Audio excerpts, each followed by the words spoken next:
Howdy, this is Mackenzie Franklin from SideGame LLC here in Colorado Springs, Colorado. And today I'm joined by an amazing special guest, Corrinne. Corrinne, go ahead and introduce yourself. Hey nerds, what's up? This is Super Blonde Nerd, aka Corrinne, and I am just a brand new YouTuber who does a lot of things about nerdy stuff, art stuff, and most recently a lot of board game stuff. So I'm really happy to be here. Pleasure to have you, Corrinne. So I first found Corrinne by just kind of looking. I was recommended her channel by YouTube, actually. The algorithm wanted me to see some really interesting selection of videos. So she has all sorts of things from board games to the whole entire nerd zeitgeist. So video games, just quick coverage. What do you cover? What are some of your favorite videos you've done so far, Corrinne? I've actually really enjoyed, I made this like fully animated, very short video talking about 5 things I wish I knew about Stardew Valley. A video game for Nintendo Switch, as well as I do a lot of speed draws. I love drawing characters and character creation, so I do character creation challenges, which is basically random character generation, and I draw that. And then the board game stuff is really fun, so I've been really enjoying doing those as well. That's excellent. So if you are interested in some very unique content, go check out Corrinne's channel. There's links and everything in the description. But without further ado, let's go ahead and jump into what we're talking about today. So today we're going to be talking about our top 10 board games with amazing artwork. Now, we've done something like this on the channel before, and I've detailed in depth all the designers and everything that Ariana and I have really enjoyed. But Corrinne here is a pretty amazing savant when it comes to artwork. So I really want to feature her thoughts and her ideas and what she finds amazing in board games. So before we start the list, Corrinne, were there any specific rules that you had before we started the list? I definitely kind of did because I watched your video about the different artworks that you really enjoyed, and I go between really enjoying like cartoon style and then more realistic. So for me, I tried to just have a little bit of both, and that was my main kind of rule, and then just the overall aesthetic, which usually works hand in hand with the artwork. Now, did the components of the game ever go into question when it came to the artwork, or is it strictly what is printed on the paper? Because that's kind of the route that I took.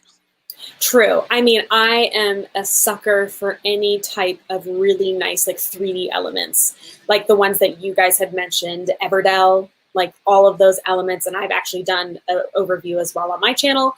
It's just the 3D element of the trees, and then all the printed artwork, but also just having those little 3D elements and the different textures of those is very nice.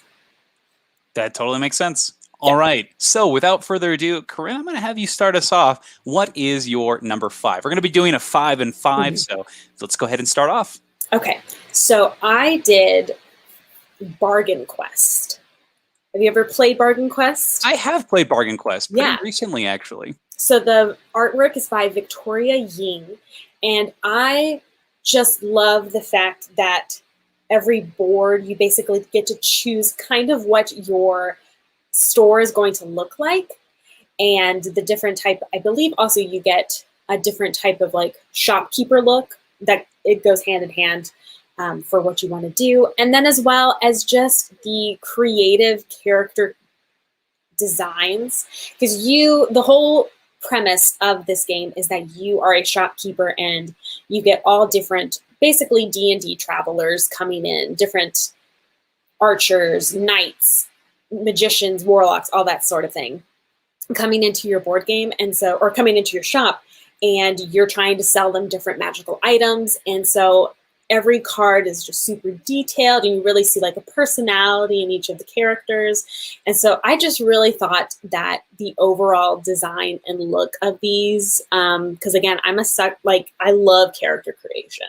And so seeing just the different personalities and everything featured in these cards and in the shop is just really pleasing to me. And so that's why I added it into my list. Yeah, so you have those, like the back of your board shows like the outside of your shop, and then you flip it over, I think, and it shows the inside of your shop. And they're all laid out the same, but you just see the different aesthetics and like decorations and different items that would be in there. And I just really enjoy it. I love these shops. I think it's so fun that even the promos to this game are just more shops. Totally no gameplay value, but the art is wonderful. Yeah. I love it. I think that's the best way to do something like this, an aesthetic promo. And this game is wonderful. It's so charming. I think you summarized it really well. All of the heroes just are, breathe flavor, and they tie their abilities really well. And my favorite thing about this is they have guest artists, and I think that is so cool. You have all these different art styles with all those extra expansions. It's a great pick, Corrinne. Thank you. Yeah, Excellent. I've actually only played it once, and just the impact that it was left on me is why I put it on here, because it was so charming and so sweet. That's excellent. Yeah, this is one that we really enjoy. Like you said, it's a very interesting, unique twist on the fantasy system where you're not the adventurer. You're just, you're massaging the shoulders like, go get him, champ. You're that guy. Yeah. It's awesome. I love it. Fantastic pick. So that's number 5, Bargain Quest. Great. All right. Now are we going to your number 5? Yes. I'm going to jump to my number 5 now. Great. So my number 5 here is one of the games on my list that, I struggled between this and that. Now, one question I didn't ask you before we started the stream is, do you have any games that are unreleased on your list? No. Okay, that was good though. I didn't even put that in my rules. I was just like, no, I'm just going to do ones that I played because I feel much more comfortable talking about those. I did the same thing, but one of my artists for my number 5 is she's an incredible artist, and she has a Kickstarter that is happening right now where she has made at least $1 million. I'm pretty sure. Any ideas what I'm talking about? There's a specific game with amazing artwork that's on Kickstarter right now. I don't know. So the name of the game is Flamecraft. So it's about these cute little dragons. It's absolutely stunning. But that is not the game I'm talking about today. This is one of her, one of her games that came out before. And I just think that it is a fantastic experience where the art is very subtle, but it really pushes you into this fantasy world she's created. Now, this game is going to be Legacy of Dragonholt. Have you played this storytelling game? I have not. So this is a Fantasy Flight production that puts you in the Heroes of Terranoth universe. I believe that's the name of the universe. This one is going to have you joining a party of adventurers. You have this gnome and a troll that you'll be hanging out with, and you get to create your entire crew. And it's books. It's like 12 books, something like that, and each book is an adventure. You have this, first off, though, you have this wonderful cover that introduces you to this world, and then you open the contents of the book here, and all you'll see is a stained glass picture or just a nice image of the surrounding area, followed by a map. It is gorgeous. So I love everything about this. I love that it puts you into this fantasy setting, but it allows you to take this beautiful, these beautiful pictures, and you get to create the world based on that. So it does a lot of work on the scenario, the items themselves that you're holding, but not necessarily the monsters or the creatures. And I really enjoy that. I thought this was a really interesting take on fantasy. So similar to Bargain Quest for you, this is my kind of take on very unique fantasy, and I really like that. Yeah. That's really funny that you mentioned the Flamecraft, because I've been seeing it everywhere, like on my Facebook and all that stuff. So that's hilarious. That didn't even put 2 and 2 together. But this looks so good. This is the problem. I love when we talk about board games and new games that I haven't heard of, because I'm like, I want it. So the artist for this is Sendara Tang, and she has done a lot of work with many different games, particularly the Lord of the Rings and Arkham Horror LCGs. Nice. So she's part of that crew, and all that artwork is absolutely amazing. So if you haven't seen any of that, it's so good, amazing. So she has taken this fantasy style and she's taken it and turned it into maps, letters, items, physical things that you can interact with. And I think that's so cool. This one in particular makes a fantastic car game. So you can actually bring it with you when you go places, and one person reads and everybody else just interacts. And I think it's really awesome. I think it's my number 1 on my favorite travel games, because you can actually play it while you're traveling, because I hate driving. So having something you can do while driving is wonderful. Yes. So the gameplay itself is different and unique. It is a very straightforward storytelling game. But it's just a blast. I really enjoy Legacy of Dragonholt. That's really cool. Excellent. Very cool. It's a good one. So those are our number 5s. Let's go ahead and jump into number 4. What do you got, Corrinne? All right. This will probably be no surprise to anyone who loves artwork and beautiful games. This is Canvas. My number 4 is Canvas, and the artist for that is, I'm going to say it wrong, Luann Hune? Hun? I'm not sure.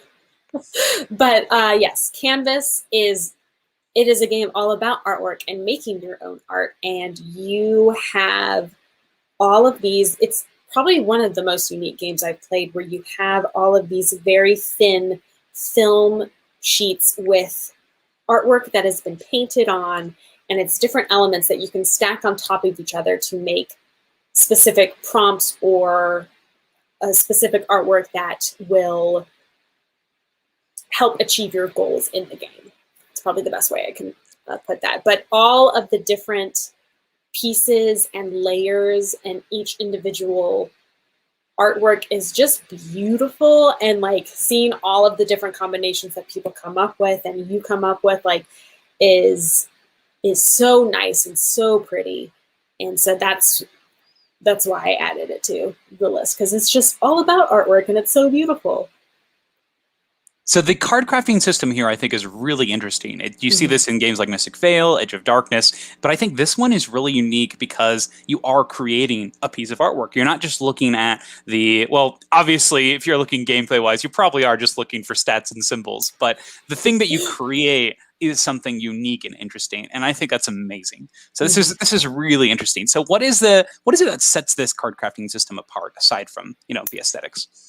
The stacking, the ability to layer upon layer, and I don't know if I haven't played any other game that does that, but just the ability to stack and make such a layered painting, a piece of artwork, and being able to, gameplay-wise as well, cover up specific symbols or colors that you don't need, so that you can get the best score out of all of them is really unique. Like I said, I haven't played a game like that. That makes sense, because you have a bit more free form with this, since they're not stuck on specific sections. Because in a lot of these games, there's maybe like 3 things that you can cover. It looks like there's a lot here, and that's really cool. I like this. Now, this is one that we actually just purchased for our library. So it was on our most recent library update. We pre-ordered it. Viewer Earl, he recommended this one. So excited to give this one a try. It looks amazing. It looks fun. And I think the expansion here is going to add a little bit more intense strategy, which seems great. So I think it'll be great for families and for people who want a little bit more meat on their games. So this one is one I'm very excited. Do you like this game? Is this one that you own? I actually don't own it. This one I played with my sister and brother-in-law, because they are also big board game aficionados. And so this was one they introduced to us, and I really liked it. Something I did find out is that cover, the beautiful picture of the girl and like the sunset, they have like a punch in the back that is basically, you can hang up this box because it's so beautiful. It's its own artwork that you can hang up. That's awesome. I was like, that's such a great idea. So I don't own it, but I kind of want to, because I'm such a fan, and I love art and majored in art. So it's just like, I kind of feel like I need to do that. So this is a great pick. Excellent number 4, Corrinne. That's number 4, Canvas. Awesome. All right, so my next game goes to a game that I've played really recently, and it's very different. Not only in the way it plays, but also in the way that, just the artwork is presented. It has 2 distinct artists that come together to create a very unique experience. Now, this is a game that is based on Celtic lore, but it's an area control style game where you're going to be doing it in an interesting fashion. Any idea what I'm talking about, Corrinne? Is it Innis or Enos? You're correct. This is Inish. So Inish here is a very fascinating game where not only are you going to be trying to control majority of areas, but you win on 3 specific win conditions. You are either going to win by either having a bunch of enemy pieces in your areas, being in a bunch of different areas, or having, what is it, the last one? A bunch of different areas. Have a bunch of people in your areas. Oh, here it is. Having a bunch of sanctuaries in your areas. And that's it. So, however, though, when you're playing to satisfy these conditions, you're not going to want to battle all the time. You're going to want to make sure that people are in your zones. That way you can count them for points, essentially. But when you do that, it also allows them to be in areas for points, which is so cool. This game is very smooth, very slow, but the big thing, not slow, very smooth, very quick. But the big thing here with this game is the way that the drafting system works. So the drafting in the game is very interesting. On your turn, you're going to have a hand of 4 cards during the drafting phase. You'll pick one, pass the pile, and then when you get the next hand of cards, you actually add your card to the stack, and then you'll pick 2 from that stack and keep on going. So the more that you're playing, the more you can craft your hand based on the cards. And this is a really fun one because in a lot of drafting games, if you get a hand that's all good, you're like, no, I have to give all these cards. Yeah. This one, it's even more so because you get to keep one of those cards, you hand the rest over, and that other person, they could take 2 of them. It cracks me up because I really like that you can kind of form and fit your strategy. But the awesome draw to this, the artwork here, is the cards. I think this is absolutely stunning. So each card has this really bizarre Celtic artwork, and the artwork here is brought to us by, got his name here, Jim Fitzpatrick. So Jim Fitzpatrick is responsible for all of this psychedelic, interesting artwork. So he takes kind of some basic paintings and landscapes, and he puts those in the cards that you're going to be drafting every round. But then on top of that, he's also going to be taking these epic tale cards. And these epic tale cards are going to have more of this funky, psychedelic, crazy god interactions. And it's all of these cards in the game have a blurb about them in the rulebook, talking about what the mythology means and what it stands for. And I think that's really cool because you're able to add some context to every card. But even just like the standard cards that you're getting every round are absolutely stunning. I love this style, and I love that there's this two distinct pieces. So that first one is that psychedelic artwork. Now, the other person who is an artist in the game is Dmitry Bielak, and he does all of the locations in the game. So the locations here are just gorgeous. They're huge. They look like pictures, and I think that's amazing that these are hand-drawn, and I'm quite impressed every time we play. I love this style, and he's also famous for his work in Arkham Horror, the LCG, and Lord of the Rings. As you see, there's a big trend here with all these artists. You know, everybody's going to find some work at Fantasy Flight pumping out amazing artwork. So as you can see, they noticed him here. He's got this great style, and he gets these giant tiles to work with. I love it. I think it's so cool. And I just love the contrast of the 2 different styles, both existing in the same game space to bring us this wonderful experience that is Inis. I mean, just look at those things. Amazing. I think that this game is so cool, and I just love the way it all fits together into this nice, complete package. I think it's very interesting that like such different art styles work really well in this game. But I think it's because it's almost you expect the first type of artwork because it is very reminiscent of like Celtic kind of art, but then having the more realistic and just very beautiful landscapes is just like such a nice touch. I actually haven't been able to play this game yet. One of my viewers recommended it to me, and I started looking it up, and I was just like, oh, I need to do it. I need to play it. This is one that was on Dan over from Chairman of the Board's channel and I's games we need to play list because it falls under a lot of those things that we love. We love card drafting. We love games like Blood Rage and Kemet, things like that with this interesting area control. And this one promised a very unique, interesting experience in only an hour. And I thought that was really interesting because this is kind of its own place in the area control style and a new form of mythology we're not really into. So we both made it a mission and we both got it played in like 2 weeks, which is kind of neat. So nice. Not my favorite game in the world. I still think I prefer a lot of the Simon Guillotine Games trilogy by Eric Lang, but I really enjoyed this one for the experience it is because it is so different and unique. I think that 4-player for this game is exceedingly good. And I had a great time. I think this game is really fun. And I was quite pleased because the artwork is so different, so stunning. And a lot of times I'm just going to look at it for that. I think it's a great piece. So that's number 4. That's Inis. Awesome. All right, Corrinne, what you got? Number 3. All right. For number 3, this is a new game that I have recently played. It is Red Rising. And we have the artists Jackie Davis, Miles Bensky, and Justin Wong. So a couple of different artists, but they've really, I feel like the character cards and all the other things that they've added, they all work really well together. So it's not such a drastic art style change like what we were just talking about, but it works really well together. Again, I'm a sucker for character design. So all of the characters, I am not familiar with the books, which is what this game is based off of.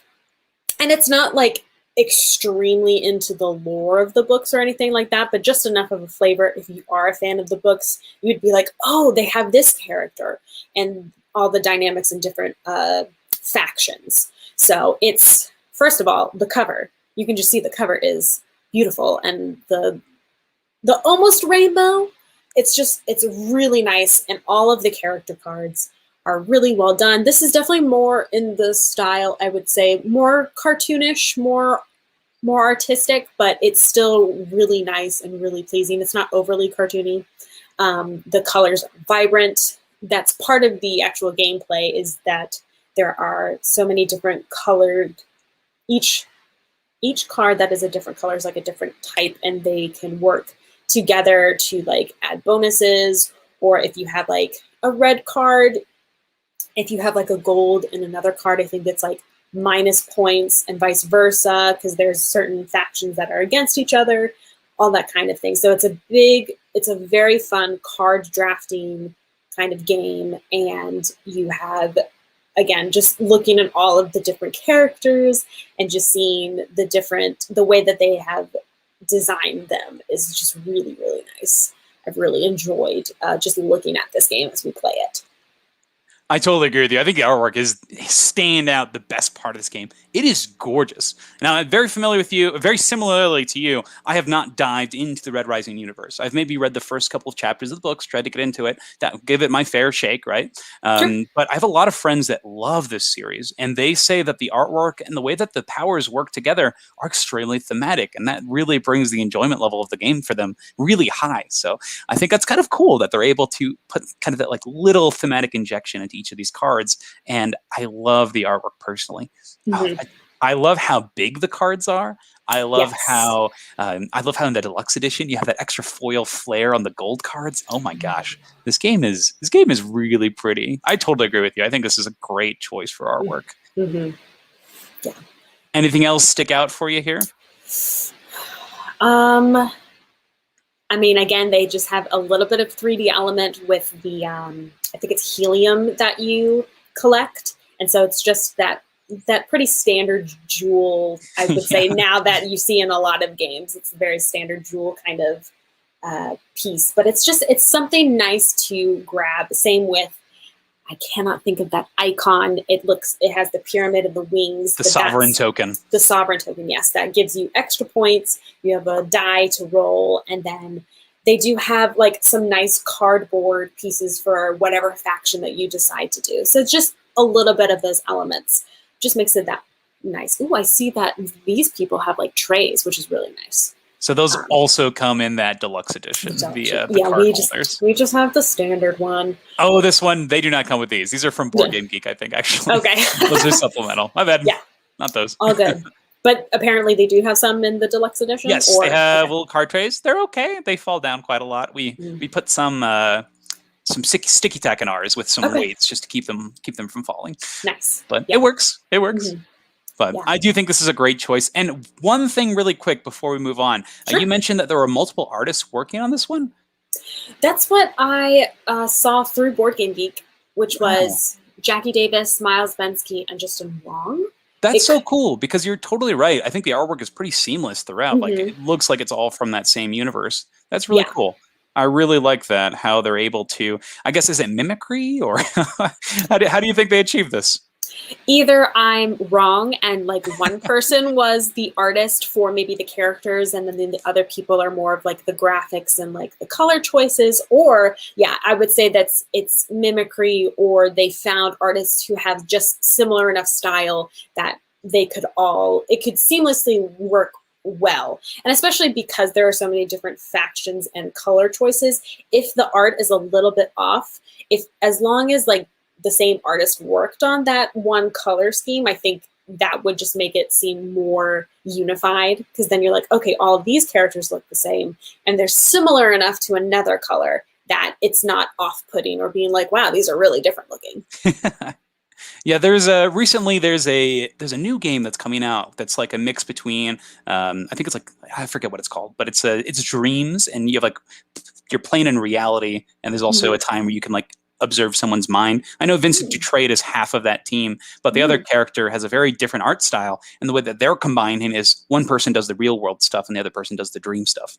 And I think that's really cool. A cool Yeah, way to use that's multiple smart. artists with different styles. So Yeah. you're not forcing them to change, but really embracing that difference. And I think that's cool. But also, this is really awesome. I can't hate this conglomeration of artwork is absolutely wonderful. Great Mhm. number 3, Red Rising. Thank you. Sweet. All right. My number 3 here is a very small game as opposed to my Ooh. others. This one is a quick little card game called Arboretum. Now, this is a game where you're going to be creating, go figure, an Arboretum, but you are going to be making one that is all about getting this pattern of numbers. And you want all the same type of tree, but this edition I'm talking about is the original edition from Z-Man Games. So currently the version that you can buy is from Renegade, which is fine. It is the same gameplay style, but the version that I'm talking about is super cool. The cards are big. The game itself is just has this incredible art. Let me pull it up here for you. Mhm. But it is just so different because when you see the original, the one that they have right now, it's this white box. It just looks okay. But this one Sure. here has this incredible feel to it. It feels very timeless. The cards themselves follow a similar trait. You've got, let's see if I can get some images here. Are they like tarot-sized cards? I would say yes. They're tarot size style, but there's a lack of images here. But the cards here are just so neat. I love the style. I love the box itself is so different, and the trees It's are very big pretty. and chunky. There we go. That's the Okay. one I'm looking for. So just the fact that first off, super superfluous and goofy thing you could do in this game is before you begin, you have to pick a number of trees to use. And I just think that's really funny because, like, oh, pick your favorite trees. And you pick them and you make your deck of 6 trees. And then after you do that, you shuffle them. You have these big old cards in front of you. You have this amazing looking artwork that is all different from each other. You can clearly tell this tree is this type, which is super helpful. In the other game, there were some colors that kind of bled through. You could tell via the suits what was what. But in this one in particular, the trees, if you look at that willow, it looks like it's very much decrepit. If you look at the jacaranda here, it's very much this poofy purple, and combined, it makes this wonderful tableau in front of you as you're laying these cards out. Now, gameplay-wise, this game is very nasty. You're going to be using cards to win majorities in scoring. So if I have the most of the white tree and nobody else does, then I'm the only one who gets to score white. But it only counts if they're in my hand, but you score what's on your board. So you have to keep the stuff in your hand to score the stuff on your board. But knowing that if somebody's playing a bunch of stuff of a specific color, you're going to probably want to hold on to those colors so that they can't score all their big stuff. So it's all about knowing when to keep and what to discard. So a lot of hand management, but your hand's only like 7 cards. And you're constantly drawing and discarding. So everything you discard is public for everybody else to grab. So it's such an interesting, tense game. But this Z-Man edition is just colorful and gorgeous. It was really hard to get for a long while, just Arboretum as a whole, even though the game is so simple and straightforward. But now that they've switched to the Renegade printing, we are not going to get this artwork again, which is very sad because I do think it is that pretty. I love this style. I love the choices. I love the trees. I love the green. I just love how this just like oozes nature to me. I love the way these look like. They look like they're from like an encyclopedia or something. And I think I really like this. It's my number 3, Arboretum. I love that the like subject matter is like so peaceful and like calm and like, oh, just learn about the different trees. But then the gameplay apparently is very harsh and rude. Now, I forgot to mention the artists here. So this is Philippe Guerin and Chris Quilliams. So these are artists who are responsible for games like Azul, Junkard, Onirim. There's a lot of things that they've worked on. So I think it's really interesting to come from this to that. So this is cool to me. I really like that original style. And if I ever find a copy of it, I'm jumping on it. Because we played this right when we started getting into the hobby. So this came out about 2015, I believe. Yeah. And we tried to we gave this one a play, and we thought it was gorgeous, but weren't really keen on the game because it was just the two of us, my wife and I. And we came back to it later and started playing with more people, and we really fell in love with the game. So we felt really bad about not getting that original copy. But someday we'll find a copy of this old school one. For sure. Oh, someone will be like, I don't need this anymore. Hopefully. Yeah. That's the dream. So that's my number 3. That's Arboretum. Very nice. Corrinne, what do you have for number 2? Okay, number 2, I have Dune Imperium. Yeah, this is just, I marvel at the artist's ability to capture the actors who are going to be playing in the Dune movie whenever it comes out. And we're just the overall style and finish of the entire game, not just the card artwork, which is lovely in itself, but the board game and the box. It's just a stunning looking game, in my opinion. I mean, that's the main reasons that I choose board games is the look, just like I do with my books. But just being able to play this and like the colors and the finishes, and again, just the artwork is lovely. That's what makes this game, in my opinion. Because I mean, it's a very good gameplay, worker placement, all that type of thing, but just having this style, aesthetic, brand on it just makes it really, really nice. Oh, I totally agree with you. I really like how clean it all is. I love the graphic design. I love how you're easily able to delineate the resources and what's going on here. I think you nailed it on the head with how the character models design. I know that a lot of people really dislike stills, like movie stills in their games. So I like that they were able to take, they kept the characters, they kept their features, and they turned it into artwork. I think that's really awesome. I do think that there's something special about getting to play with Jason Momoa in your deck. I think that's a lot of fun. Yes. Oh yeah, I'll be Oscar Isaac in this game. No big deal. Yeah, that's fine. And the artists that I have down are Clay Brooks, Raul Ramos, and Nate Storm. Now, my question for you is, are you getting the upgrade pack for this game?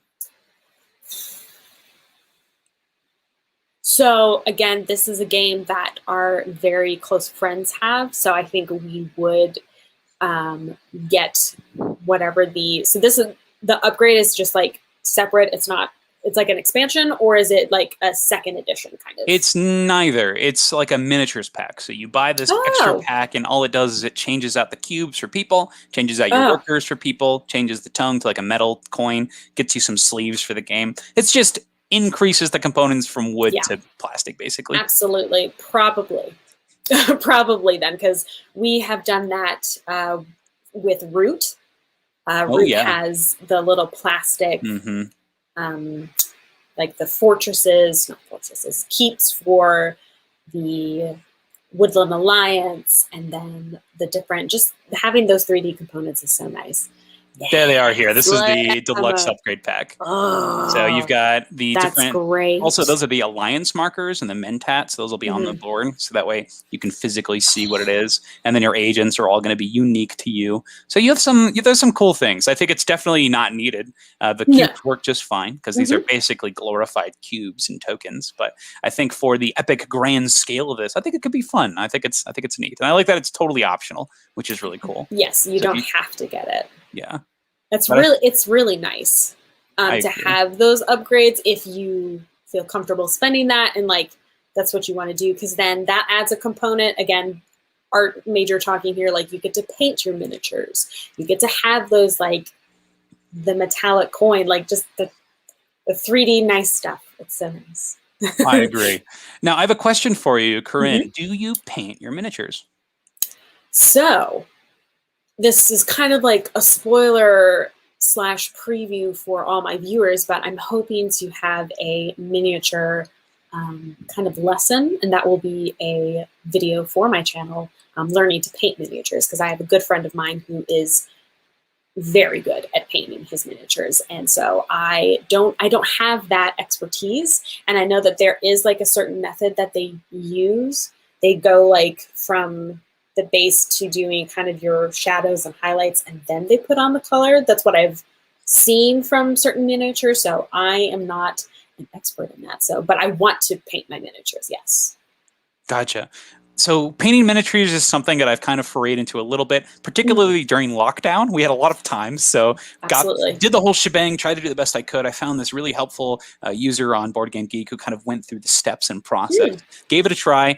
We got like a couple of copies of games painted, which is cool. One that I'm really proud of is we got Anachrony painted, and that looks incredible with all the different mechs and whatnot. But I absolutely hate it. I don't think I'll ever go back to painting miniatures, which is really funny because painting miniatures is something that I find tedious and extremely stressful because I feel like every time I do it, I do an okay job and then I'll like make a mistake. And then when you make a mistake, you have to go back and redo everything. And I find it really frustrating. I have been doing like a model assembly though for like Kingdom Death Monster. And that stuff I find is way easier because you literally just have to hold it together and it's not an issue. And once it's done, it's done.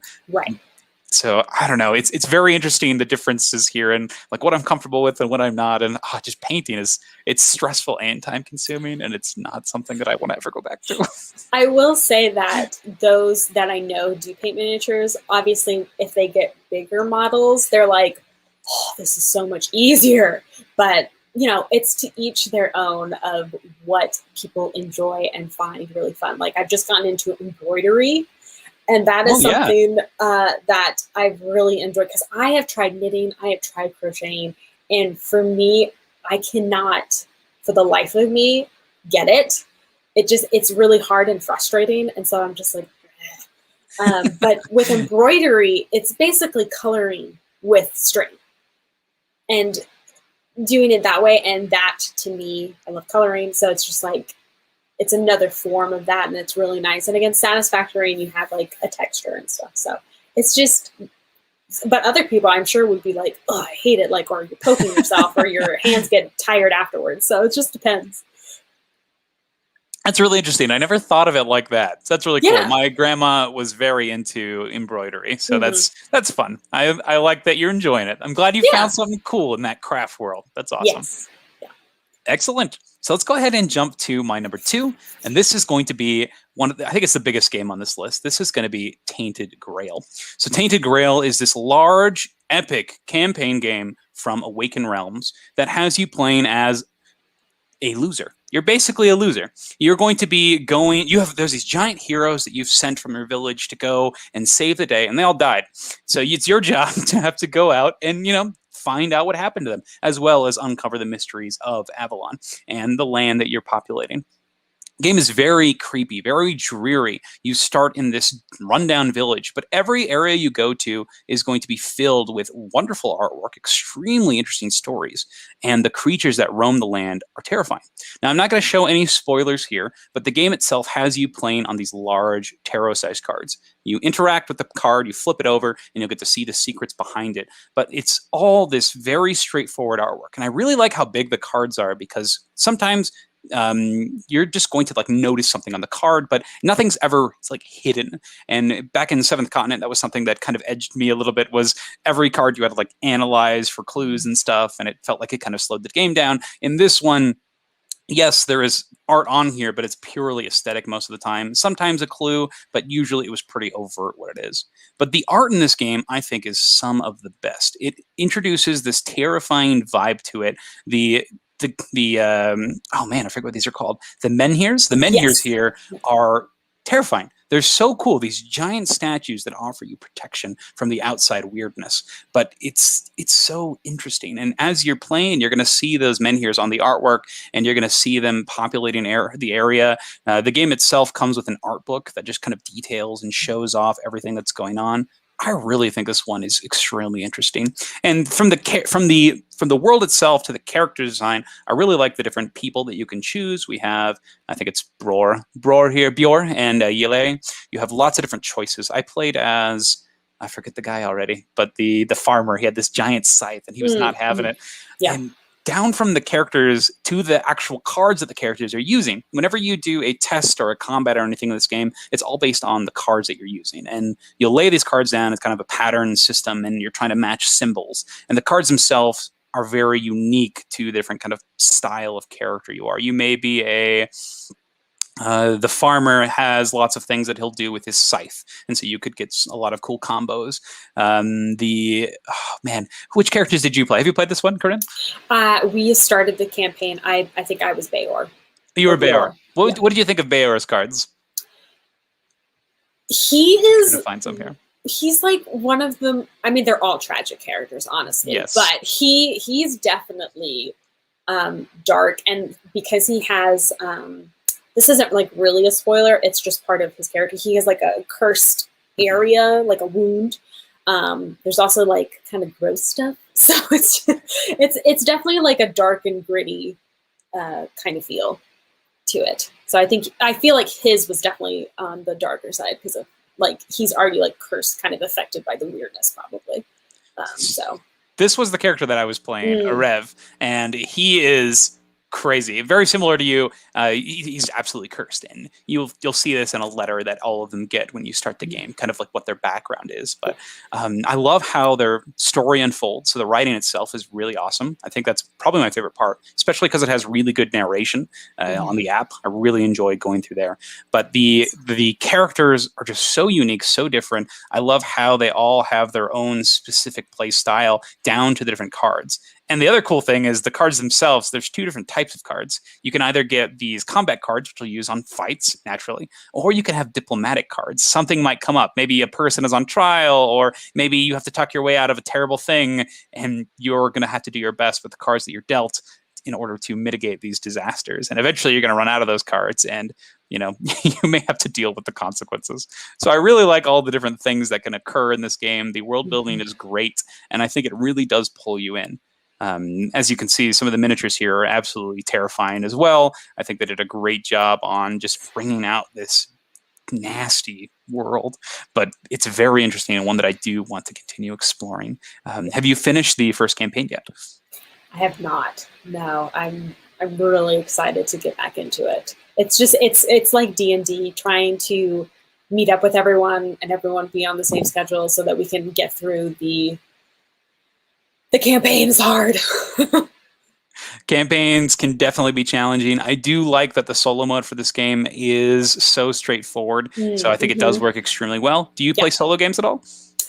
I have not. I mean, like we have a lot of games that have like the Automa version. So I have definitely been tempted to try those, but I haven't specifically looked for a one-player version.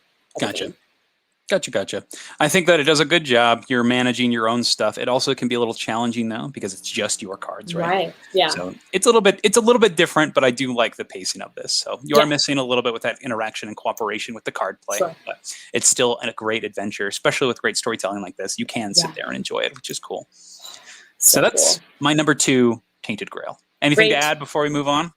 Great choice. I love Arthurian lore. It's such a cool, dynamic, kind of post-apocalyptic of Arthurian like times, basically. So it's really cool. I totally agree. Now, I didn't know anything about Arthurian lore before starting this, if we're being real. Like, I had seen the Sword and the Stone from, and Monty Python. I think that was those are my 2 big Arthurian, dives, but nothing crazy in depth like this, and getting to see, the village life. I definitely think that I'm like, oh yeah, I know Arthurian things. And then I'm like, I have no idea what this is. So, Yep, totally. Yep. That was exactly my experience. Which is great. Yeah, it was cool. It's like, brand new world to explore and enjoy. Yeah. So, Corrinne, it's time for our number 1s. What is your number 1 right now? Probably, especially because we've recently just played a bunch of it, is Scythe. It is, which is a Stonemaier game, which they're just great, or Stonemaier, I don't know how to say it, but Jacob Rosalski is the artist. It's more on the realistic side, and it's just it's painterly, and it does such a good job of immersing you and creating the atmosphere of World War I. Yeah, World War I, and what if we had the technology of mechs and airships and all of those features. And so just from the individual countries' character cards, and then the ones your boards for your different actions, and then those cards right there. Those are your objective cards. Objective cards, but I was thinking of the not encounters. Is it encounter cards? Yep, encounter cards. Encounter cards, yes. All of the pictures and different scenarios, and again, just more and more immersive. We also got the Scythe Rise of Fenrir campaign version. Super excited for that. It's just a really, really well-rounded, well-thought-out world. And just, again, the artwork is stunning and beautiful. It's just realistic enough to imagine what it would really be like, as well as, but still, it's so well done. Well done to the artist. So Double G totally agrees with you. Scythe is awesome. Yay. And I gotta agree as well. I think that this game is absolutely gorgeous. I love this world building, and I think you'll really like Rise of Fenris because it takes all of these themes and ideas and puts a story behind it. Mm-hmm. And so you can see why these things exist. And I really think that's interesting. So I think it's a great pick. What are your standouts here? What are your favorite pieces? Well, again, the friend he's really good at painting the miniatures. He painted all of our miniatures for Scythe, and he even added terrain for the mechs. So he just made it that much more immersive. If we can or want to do it like later, I can show you them. They're so cool. That just adds an extra bit of immersiveness to so that for sure has amped up the playing, the experience for us. Now, how long would it take you to go get those miniatures? Like 2 seconds. Go get it. Go get them. Now, while Corrinne's gone, I forgot to mention all the artists that supported and helped with Tainted Grail. This is, I'm going to butcher them all, just beware. Piotr Fosakwitz, Patrick Jedrasek, Ewa Labak, Michael Pitch, Piotr Gacek, Andrzej Poltoranos. I think that all of these artists are absolutely wonderful. They all work together to bring in this wonderful Arthurian world of Tainted Grail. So just wanted to make sure that I mentioned them here. Long list, and I can't believe I forgot them on my number 2. So Tainted Grail, incredible game. But hopefully Corrinne will be back soon, and we can get started and continue with her number 1. And she's back. Fantastic. I'm back. Okay, so he also painted the characters as well. I didn't get, he did all, we have the Invaders from Afar expansion as well. I did not grab those, but I will show you the base game ones that we have. So, and he also, he painted the bottoms for each color that matches and then so like the terrain, a little bit of snow, a little bit of rock and gravel. And he really just made them look battle worn, which is just super nice if I could do this correctly. That's really interesting because, in the game, battle doesn't really happen a lot. So these factions must be going off. Yeah. All right. Here's the Nords. Oh, I love the paint, the trim on the boat. That's so fun. Yeah. And again, just making it like snowy because they're up in the north. Double G is a big fan. Yeah. And Double G also says that the feel and theme really support the mechanics. I got to agree with you. I think it makes a lot of sense. And it's a great world that Jamie Stegmaier has made here. I love it. The tractors, oh, they're so fun. Yeah. That's my favorite mech because of just how ridiculous it is. I know, it's so great. We got these guys. These guys always make me think of Star Wars. I could definitely see that. All right, and I'm going to show you the peeps real quick. Shout out to John. John Powell. All right, here we got our peeps. Again, with the terrain even too. Just trying to match the character art as much as possible. These look great. Yeah, he did a great job. This is I think, his best one. Oh my gosh. Even this down to the stripes on the tiger. Yeah, he did. It's like, I think it's his favorite and my favorite too. Oh, this is so good. It's so good. Bonus content. Yee! I think this is a good reason to have something so high on your list. Yeah. The eagle, even the wings on the eagle, so good. Yeah. So good. Oh, these are great. Thank you for sharing. Oh yeah.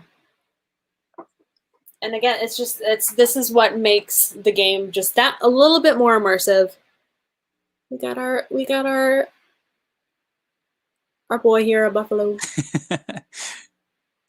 The Nords. I usually play the Nords. Sometimes, I mean, I've done them all, but I love my Nords. I think they're pretty fantastic. A lot of people think they're pretty underpowered, but I really like their swimming. Got the little band. And just like these tiny like tufts of grass. Come on. So cool. All right. Wow. So shout out to John. You're awesome. Thank you for doing those. He will be the one teaching me how to paint minis for sure. That's excellent. So yeah, I can totally see why you enjoy the game. I can see why it gets played. Something that beautiful is not going to sit on the shelf. I think that's excellent. So Yeah. very impressed. So cool. Great pick. Anything else you want to add? Oh, we definitely want to get the again, like the upgrades for at least the coins. That's something we've been planning to do for a while. Just go from the cardboard to like metallic, because that'll just again set the game above everything else. But yeah, I definitely agree. Like the gameplay and all the different aspects of the game is just it's all seamless. It's all really nice, and again, it just makes it such a believable world because of how well and detailed it is. Now, I think the coins are really cool as well. I do recommend them. I think they're extremely nice because the denominations all represent the different countries in the game. I think that's really fun. I love that aspect. I think that's just so fascinating, so fun. So I think it just, like you said, it'll increase that flavor. And if you're here for the long haul, this is the way to play, especially if you're about to jump into Fenris. Yeah. That's excellent, Corrinne. So that's number one, Scythe for Corrinne. Great choice, great game. I think that looks fantastic. So I'm glad you're enjoying it so much, and I hope that you have a wonderful time playing in Fenris. Thank you. Which faction are you going to play as when you enter that campaign? What do you think? That's so hard. It'll either be Rusviet or the Nords, I think, for me. Okay. I love the tactic of Rusviet, and being able to like repeat your action is peak. So. Yeah. They're pretty dang strong. I love their ability to jump into the factory quickly too. I just think that's so powerful. Oh, so good. It's probably my favorite, if not the best. Excellent. All right. So now let's go to the last game on our lists. This is going to be my number one, a game that I have received last month, actually. And so naturally it missed the last list. But this one in particular is one that I am so impressed with. So this game features one of my favorite artists in games, but he actually completely missed my last list because there was no game of his that really stood above the rest that I thought was so absolutely incredible. But until this one. This game here has introduced some art that I just feel is some of the best I've ever seen, especially from his work. And this is going to be Imperium Classics and Legends. Now, this is a fantastic design by Nigel Buckle and David Turchi, a fantastic team. They're going to be working together for Voidfall here in a couple of days on Kickstarter. But this team has brought us a deck building game that is so different and so interesting. It's a civilization deck building game where it focuses on the culling of the cards, where you're going to be pushing cards into a history, and that way they're out of your deck but still score you points, or you can garrison cards to temporarily remove them from your deck, but you don't want to necessarily get rid of them. And I think that's so interesting, where a lot of cards you just aggressively cull, but this one you have purpose and reasoning for all the things you're doing. Certain cards will score based on where they are, certain cards will continuously dump into your discard pile. You get to upgrade yourself as you play, but the artwork in this game is absolutely stunning. So gameplay aside, amazing game, but the artwork here is some of the Miko's best. So this is the Miko, also known as Michal Dimitrievski. He does games like Architects of the West Kingdom and Shadow Kingdoms of Valeria. He's responsible for that whole Valeria series. And this one in particular, though, is wonderful. So this game is brought to life by the different nations that you're able to inhabit. So you can play in the Classics box, you can play as kind of your standard nations. You can play as the Celts, Vikings, Romans, Greeks. But then you go to the Legends box, and that introduces some more fantastical elements. You can play as Atlanteans. You can play as the Arthurians. You can play as the King. You can play as the Utopians. So you have all of these really interesting factions, and each faction, their cards are all different. And I love this. So you have this very straightforward backs of your cards, but the fronts of the cards here are where it shines. Each card is full art. You have the beautiful artwork, and almost all these cards are unique, aside from like the cities, I believe. But wow, they are stunning. You have these amazing designs. They interact with the different players in fun ways. They represent what they're showing. Notorious, you're going to burn everybody else naturally. Glorious, you get to do something amazing. You have all of these interesting effects. And like I said before, each of the cards is going to be different based on the faction you're playing. Every faction gets their own cornered set of cards, and each of them will show what you are. So for example, I think these are the Vikings here. So you have Eric the Red and all your longships, your lands, your Vikings. It's so cool.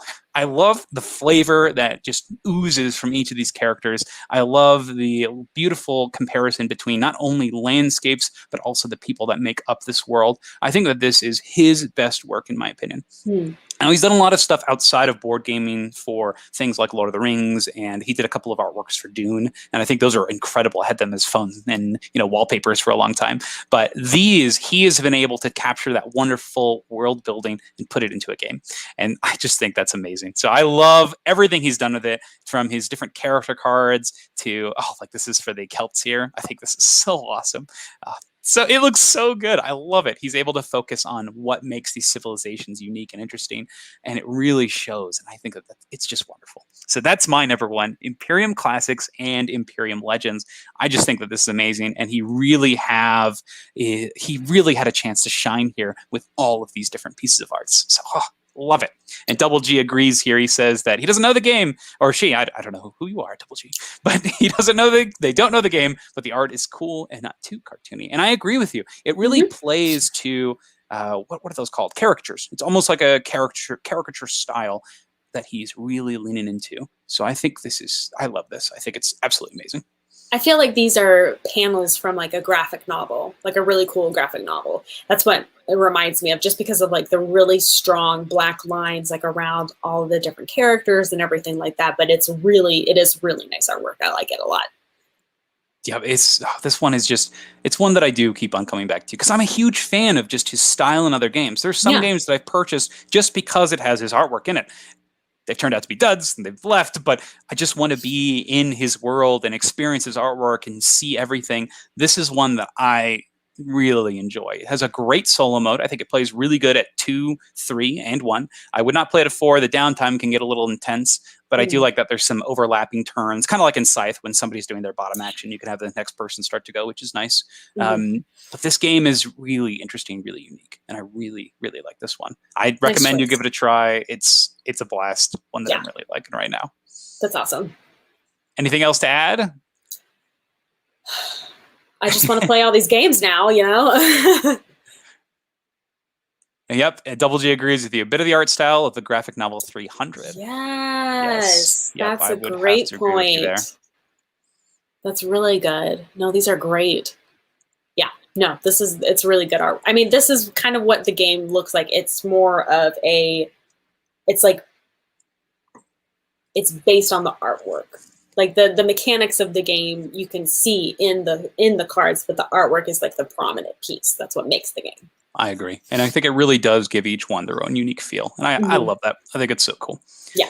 So that is our list. Those are our top 10 board game artworks, more board game artworks, things that we really enjoy in game, and give you a little bit of taste on what we find satisfying, great, just incredible pieces to look at.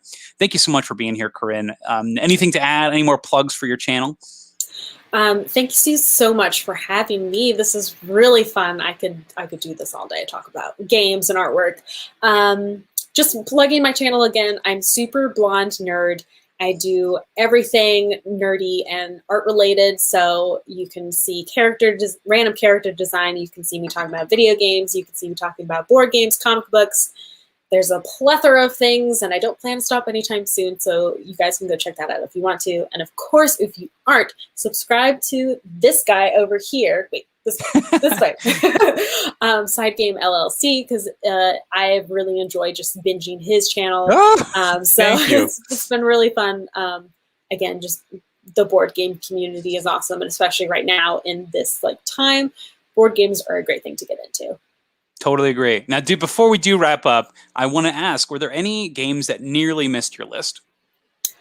Well, so your your last board game list of all the really nice artworks, I was like, okay, he hasn't touched on these certain games until you pulled out your wife's list. And literally all of her lists, like Everdell, Parks, Wingspan, I was like, come on, I can't talk about any of these.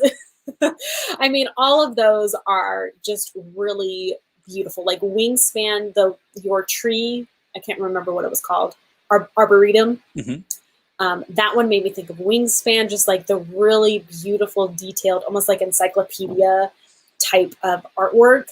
I was just like, oh, Wingspan. Yeah. So all of the things that you covered in your wife's list, basically, and the ones that you talked about Atlantis Rising, also oh my a great gosh, one. I love that game so much. Yeah. It's so pretty. That one was very close to being on my list, but I didn't want to cover things that you had already covered. So, and I talk about that too on my channel. Hey, there we go. Yeah.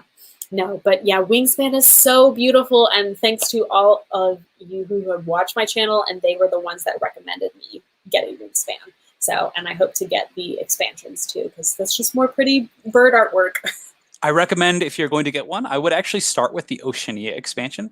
I think it's really good. It has a lot of exotic and cool birds, in my opinion. And it also adds some new card types, as well as a wild resource that's going to encourage you to play differently. And I think that's really fun, because you're able to play bird cards you normally would stay away from just because, you know, they're not valuable. But I really like the new expansion. I think it also replaces the boards on the game. So it adds an entire different, you know, setting there. And I think that's really nice. Wow. So one of my favorite expansions from 2020, actually. Nice. Very cool. Yeah.